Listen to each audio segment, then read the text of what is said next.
मित्रांनो, आज आपण स्टँडर्ड 8चा चॅप्टर नंबर 7 व्हेरिएशनचा प्रॅक्टिस सेट 7.1 बघणार आहोत. तर आता व्हेरिएशन म्हणजे काय, आता आपण एक्झाम्पल सॉल्व करताना बघूया. तर त्याचं फर्स्ट एक्झाम्पल आहे, write the following statement using the symbol of variation. आता इथे आपल्याला एक्झाम्पल दिलं आहे, त्याला आपण व्हेरिएशनचा सिम्बॉल देऊन ते मांडायचं आहे. तर फर्स्ट आहे सर्कम्फरन्स, सीने डिनोट केला आहे. Of a circle is directly proportional to its radius. Radius ही आरने डिनोट केलेली आहे. तर आता डायरेक्टली प्रोपोर्शनल हे जे त्याचा संबंध आहे तो आपल्याला सर्कम्फरन्सचा आणि रेडियसचा तो आपल्याला कशात दाखवायचा आहे, व्हेरिएशनमध्ये दाखवायचा आहे. तर त्याचा आन्सर आपल्याला येणार आहे c is directly proportional to r. म्हणजे हे व्हेरिएशन जे आहे ते या सिम्बॉलने डिनोट होतो. ठीक आहे. तर सेकंड आहे कन्झम्पशन ऑफ पेट्रोल, एलने डिनोट केलं आहे. In a car and travel by that car, डीने डिनोट केलं आहे. Are in direct variation. ठीक आहे. तर हे डीने डिनोट केले, हे आपल्याला डायरेक्ट व्हेरिएशन दाखवायचं आहे. ठीक आहे. तर मग इथे येईल एल म्हणजे पेट्रोल आणि कार मधलं व्हेरिएशन आहे. L is variation d. ठीक आहे. सेकंड नंबरचं एक्झाम्पल आहे, complete the following table considering that the cost of apple and their number are in direct variation. आता इथे एक टेबल दिला आहे. नंबर ऑफ ॲपल एक्सने डिनोट केलेले आहेत आणि कॉस्ट ऑफ ॲपल्सचे वायने डिनोट केलेले आहेत. आणि आपल्याला ह्या चार्टमध्ये काही व्हॅल्यूज दिलेल्या आहेत आणि काही रिकामी जागा दिली आहे. तर आपल्याला ज्या रिकामी जागा दिलेली आहे तिथे आपल्याला त्या व्हॅल्यूज आता फाइंड आउट करायच्या आहेत. चला तर मग आता आपण बघूया याचं सोल्युशन. इथे येईल answer, X is directly proportional to Y equals to X equals to K Y. K is a constant. K हा नेहमी काय असतो, कॉन्स्टंट असतो. ठीक आहे. तर मग आता इथे when x is equals to आपण 1 पकडूया आणि वाय इज इक्वल्स टू 8 पकडूया, कारण इथे त्या व्हॅल्यूज आपल्याला दिलेल्या आहेत. मग देअरफॉर 1 इक्वल टू काय येईल, मग आपण जर ह्या फॉर्म्युल्यामध्ये त्या किमती टाकल्या तर 1 इंटू के इंटू 8 येईल. ठीक आहे. मग आपला ते व्हेरिएशन आपण असंही लिहू शकतो, 1/8 इक्वल्स टू के. ठीक आहे. मग हे आपलं काय झालं, इकडे आपण हे करून काय झालं. आता आपण याचं इक्वेशन काय तयार होतं, मग therefore x equals to 1/8 into y. हे काय झालं आपलं equation of variation. Equation of variation. ठीक आहे. तर मग तर आपल्याला आता फर्स्ट व्हॅल्यू फाइंड आउट करायची. इथे आपण फर्स्ट घेऊया. आता वेन वाय किती दिलं आपल्याला, इथे 56 दिलेला आहे. मग वेन वाय इक्वल्स टू 56 जेव्हा असेल तेव्हा मग आपल्याला आता ह्या इक्वेशनमध्ये किमती टाकून घ्यायच्या. X equals to 1/8 into y. Y म्हणजे इथे येईल एक्स इक्वल्स टू 1/8 इंटू 56. आता 56ने जर 8ने 56ला काय होतो, डिवाइड होतो. 8 7 जा 56, 8 1 जा 8, 8 7 जा 56. मग एक्सची व्हॅल्यू किती येते आपली इथे 7. ठीक आहे. आलं लक्षात. आता आपण सेकंड नंबरचं सॉल्व करून घेऊया. आता सेकंड नंबरला आहे, इथे एक्सची व्हॅल्यू 12 दिली आहे आपल्याला. वाय एक्सची व्हॅल्यू 12 दिलेली आहे आपल्याला, वायची व्हॅल्यू फाइंड आउट करायची आहे. ठीक आहे. तर मग आपण इक्वेशन लिहून घ्या. वेन एक्स इक्वल्स टू 12 दिलेलं आहे आपल्याला. आपलं इक्वेशन आहे x equals to 1/8 into y. हे आपलं इक्वेशन आहे. ठीक आहे. आता आपल्याला एक्सची किंमत टाकायची आहे. इथे येतील आपले 12 इक्वल्स टू 1/8 इंटू वाय. मग आता हे दोघं इथे मल्टिप्लायला आहे, ते ते आपण जर इकडे घेतला 12 तर ते डिवाइड फॉर्मला जातील. म्हणजे इथे 12 × 8/1 होईल इक्वल्स टू y. मग यांचं दोघांचं मल्टिप्लिकेशन केल्यावर वायची व्हॅल्यू काय येईल 90. 12 8 96. ठीक आहे, ही आपली सेकंड व्हॅल्यू मिळाली. ठीक आहे, आता इथं आपण थर्ड नंबरचं सॉल्व करून घेऊया. आता इथे थर्ड नंबरची इथे एक्सचीच व्हॅल्यू आपल्याला फाइंड आउट करायची. वायची दिली आहे 160 दिलेली आहे. मग इथे same when x equals to 160 x equals वायची व्हॅल्यू दिलेली आहे, आपल्याला एक्सची फाइंड आउट करायची आहे. वायची व्हॅल्यू आहे आपली 160. x equals to 1/8 equals to y. हे इक्वेशन आहे. इथे येईल x इक्वल्स टू 1/8 इथे मल्टिप्लाय आहे इंटू इथे 160 येतील. तर मग आता 8 1 जा 8 8 2 जा 16 आणि हा 0 हा ॲज इट इज येईल इथे. मग इथे एक्सची व्हॅल्यू येते आपली 20. ठीक आहे, तर मग आपल्याला तिघं व्हॅल्यू मिळाल्या. तर आता आपण या बॉक्सेसमध्ये पुट करून घेऊया. फर्स्ट आहे 7, इथे 7 येईल. ठीक आहे, सेकंड आहे इथे 96 आणि थर्ड वन आहे आपली 20. ओके, समजलं तर मग सोपं होतं ना. चला तर मग थर्ड नंबरचं एक्झाम्पल बघूया. If m is variation of n and when m equal to 154 and n equal to 7 find the value of m when n equals to 14. ठीक आहे, तर मग आपल्याला काय दिलेलं आहे इथे व्हेरिएशन दिलेलं आहे m व्हेरिएशन n. मग आपला फॉर्म्युला काय येईल m equals to k × n आणि k is also constant. k is a constant. ठीक आहे, मग वेन m इक्वल्स टू 54 दिला आहे आपल्याला 154 अँड n इक्वल्स टू 7. ठीक आहे, मग आपल्या फॉर्म्युल्यात किमती जातील m 154 इक्वल्स टू k × 7. ठीक आहे, मग 154 इथे मग इकडे सेकंड राईट हँड साईडला आहे, तो लेफ्ट हँड साईडला येताना तो डिवाइड फॉर्ममध्ये येईल. म्हणजे हा 7 इथे येईल. आता 7ने 154ला डिवाइड करायचं आहे. मग 7 1 जा 7 7 2 जा 14 इथे परत 1 येतो. इथे 14 7 2 जा 14 म्हणजे इथे आन्सर येतं आपलं 22. k equals to 22. मग हे आपलं आलं constant variation.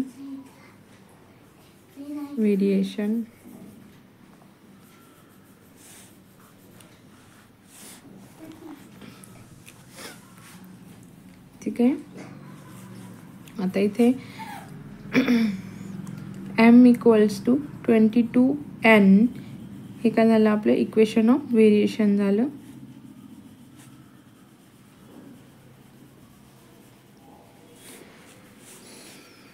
Wien n equals to जर आपण 14 घेतला तर आपलं नेक्स्ट इक्वेशन काय येईल ते आपल्याला फाइंड आउट करायचं आहे. ठीक आहे, मग इथे फॉर्म्युला येतो आपला m इक्वल्स टू 22n हे आपलं इक्वेशन आहे. मग इकडे m इक्वल्स टू 22 × 14 केल्यावरती 308 येतात. मग इथे येते द व्हॅल्यू ऑफ m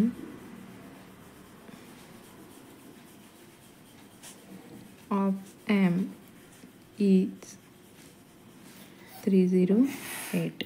समजलं ते सगळ्यांना. ठीक आहे, आता 4 नंबरचं एक्झाम्पल बघूया. इथे परत टेबल दिलेला आहे. If n varies directly as m complete the following table. आता इथे टेबल दिलेला आहे. इथे परत आपल्याला व्हॅल्यू फाइंड आउट करायच्या आहेत m nच्या काही mच्या. ठीक आहे, तर मग आपण सोल्युशन बघूया. n is directly proportional to m म्हणजे व्हेरिएशन ऑफ n. मग n is equals to k × m. k is constant.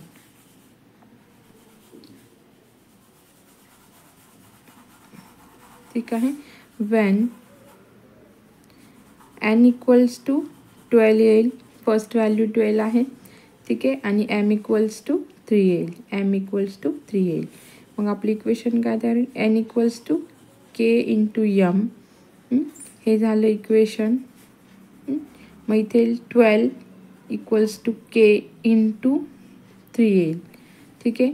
मग जर आपण त्याला या फॉर्ममध्ये केलं, k इक्वल्स टू 12/3.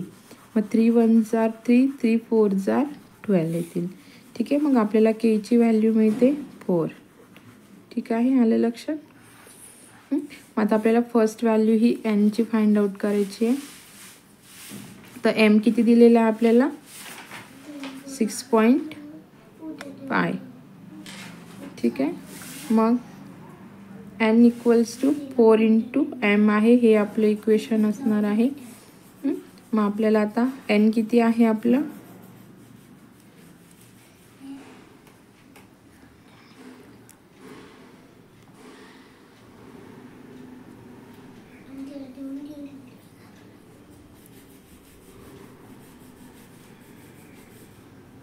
इथे n equals to 4 into 6.5 equals to 26 येतं याचा आन्सर. ठीक आहे. मग इथे n इक्वल्स टू किती येतं, 26 येतं. ठीक आहे. हे आपण फर्स्ट फाइंड आउट केले आहे. ते सेकंड आहे, वेन n ची व्हॅल्यू दिलेली आहे, n इक्वल्स टू 28 आहे.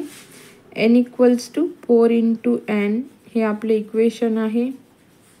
इक्वल्स टू आता हे 28 इक्वल टू 4 इंटू m. मग m ची व्हॅल्यू फाइंड आउट करायचं. हे इकडे left hand side right hand साईडला तिकडे जाताना ते डिवाइड फॉर्ममध्ये येईल, म्हणून इथे 28/4. मग 4 1 जा 4, 4 7 जा 28, म्हणून इथे n ची व्हॅल्यू येते 7. ठीक आहे, आलं लक्षात. आता आपण इथे थर्ड बघणार आहोत.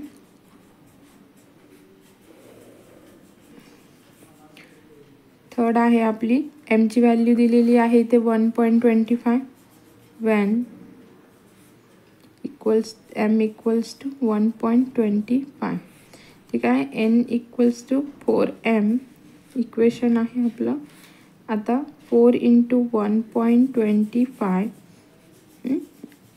n इक्वल्स टू, मग हे किती येतील याचं मल्टिप्लिकेशन. ठीक आहे, 5 येणार आहे. मग n ची व्हॅल्यू किती येणार आहे आपली, 5. ठीक आहे. तर मग आता आपल्याला ह्या तिघं व्हॅल्यूज मिळालेल्या आहेत. आता आपण या चार्टमध्ये टाकून घेऊया. फर्स्ट आहे 26, सेकंड आहे 7 आणि थर्ड आहे 5. ठीक आहे. तर मग समजलं सर्वांना. तर मग 5th नंबरचं example, 5 varies directly as a square root of x when x equals to 16, y equal to 24. Find the constant of variation and equation of variation. आपल्याला कॉन्स्टंट व्हेरिएशन आणि इक्वेशन ऑफ व्हेरिएशन हे find out करायचं आहे. ठीक आहे. तर मग आता एक्झाम्पलमध्ये काय दिलेलं आहे, y is varies directly as square root of x. ठीक आहे. मग y equal to k is constant and under root x. इथे येईल k इज अ कॉन्स्टंट. ठीक आहे. मग when y equals to 24 and x equals to जर 16 असेल तर आपल्याला त्याचं equation of variation find out करूया आपण. ठीक आहे. आपला फॉर्म्युला आहे y equals to k into under root x. मग y हा आपला 24 दिलेला आहे, equals to k into under root 16 आहे. मग हे कसं सॉल्व करणार आपण आता, k इंटू इथे 4 कसा आला तर 16चा रूट जो आहे तो किती येतो, 4 येतो, म्हणून आपण हा 4 घेतला आहे. मग आता याची पुढची स्टेप येईल 24. हे इथे मल्टिप्लायच्या ते इकडे जाताना तो डिवाइड होईल. ठीक आहे. k equals to 24/4. 4 1s are 4, 4 6 are 24. मग इथे येईल k इक्वल्स टू 6 हे आन्सर येईल. इथे येईल therefore constant of variation.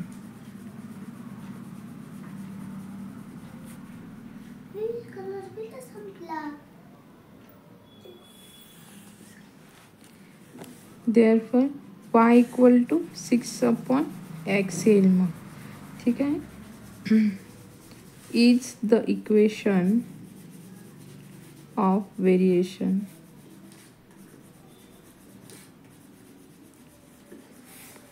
Therefore, the constant of variation is 6 आहे. The equation of variation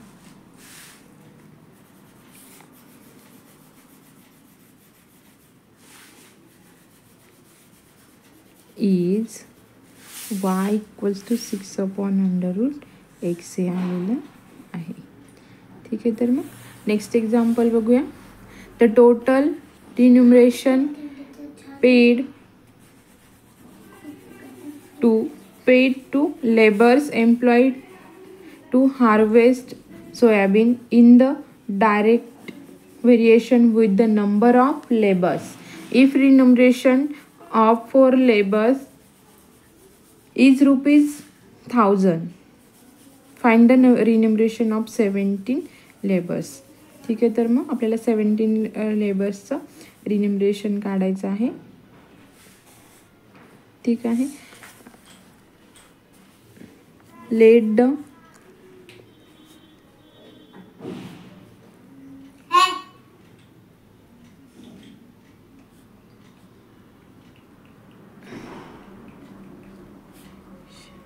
remuneration be equals to r and the number of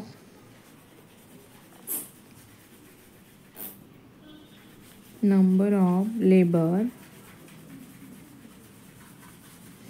b n. ठीक आहे. आता इथे आपण r is directly proportional to n म्हणजे r is variation of n equals to r equal to k into n. Therefore k is a constant.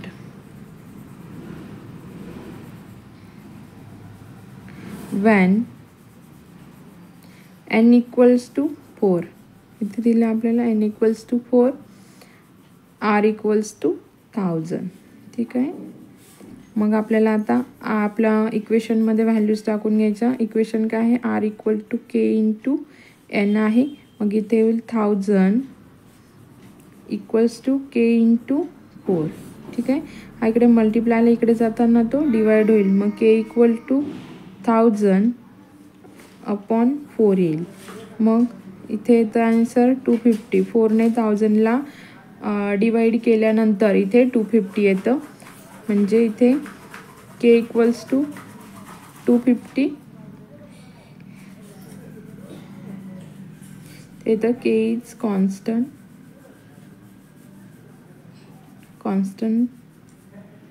Of variation.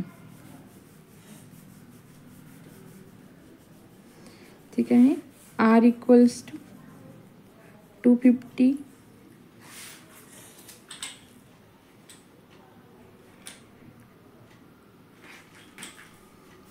is the equation of variation.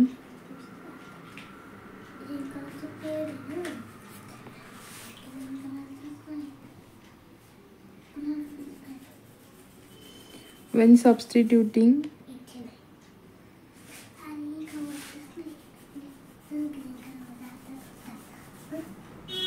n equal to 17, r equals to 250 घेतल्यानंतर मग आता आपल्या इथे काय येणार आहे?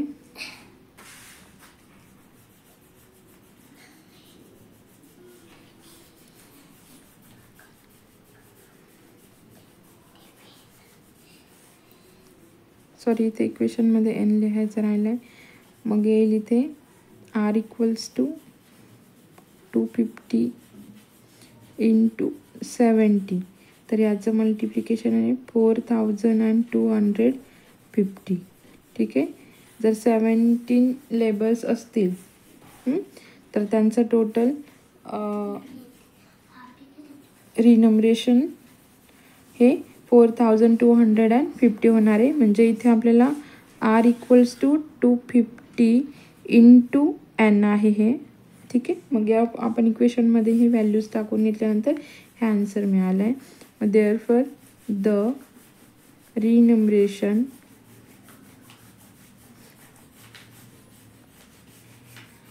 Of 17 labors is ₹4250. ठीक आहे. त्याचा आन्सर असणार.